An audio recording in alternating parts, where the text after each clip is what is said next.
G'day all and welcome to Nat's Knacker's Yard Monday edition, because I didn't do one yesterday because I really didn't have anything to do. Frankly, I'm pretty much due out. The only thing I was waiting on is a centre stand for the XS, and as you can see, it stood up beautifully on its new centre stand, well, new old centre stand. So yeah, that arrived this morning. So in between work today, I've just been give it a brush down, give it a bit of a de-rust. It wasn't too bad actually, there's only a tiny bit of flash on there, to be honest. So a bit of a rub down and chuck some black on it as well, just so there's no point chucking rusty metal on this beautiful thing. So it now has a side stand that you can use without jamming a bit of kit in it. So if you look at the old one, and you can spot, so you can see where it broke off there, and it's never had it since I've been here. So given a bit of clean down, given the bit of a brush down as well. It did throw up one issue. Let me get it off the stand so I can show it to you.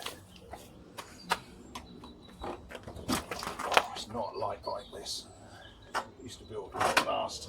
Right, so back on the side stand.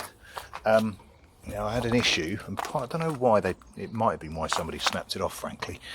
There is a height issue that this can come too far up and start striking the exhaust, which it can't do now because I fixed it. And I'll show you how I fixed it. I think what I'll do actually is try not to put my hands in front of the lens because it's very unprofessional, but just whip you off the stand and just show you the little bit of Nat creationism.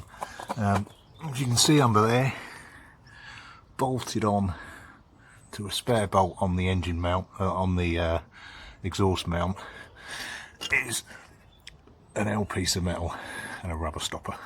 So that just stops it going up too far and hitting the base of the exhaust. So even if I let that spring with full spring,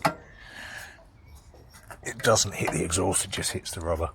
Right, so we are now bar one tiny detail sorted, and that tiny detail is, and I will find one, is the little nut that goes through to connect the neutral light. But aside from that, the bike is good to go, which is lucky really, because the courier's booked between the 13th and 16th. So I'm going to get that little nut sorted and I'm going to take it for a final ride, but not today because I need to find that little nut and it is driving me nuts. Other stuff going on, fair amount of interest in the old SV. Got somebody coming to see it this evening, potentially purchase, potentially swap with something quite interesting. We shall see. The diversion I took out for a bit of a hack yesterday, it really needed it. It was really struggling to start with. It worked out it hadn't moved for 2 months. So not too surprising. Well happy with that. It's just a beautiful simple ride when it goes. And I've also literally just purchased the next project. Be an interesting one. It's nothing like these at all, and more to follow on that once I get it and I'll show it to you. Cheers all, really short one. Keep on watching, keep subscribing. Next video is probably going to be a farewell tour for that one. Cheers all, catch you later. Ta-da.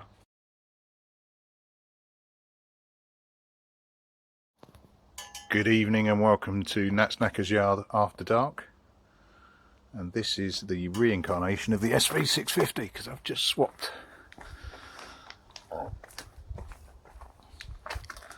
Look at that. So what we have is a Virago 535 and my next plaything.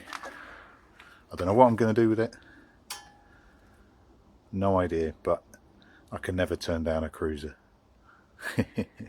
Cheers all, catch you later.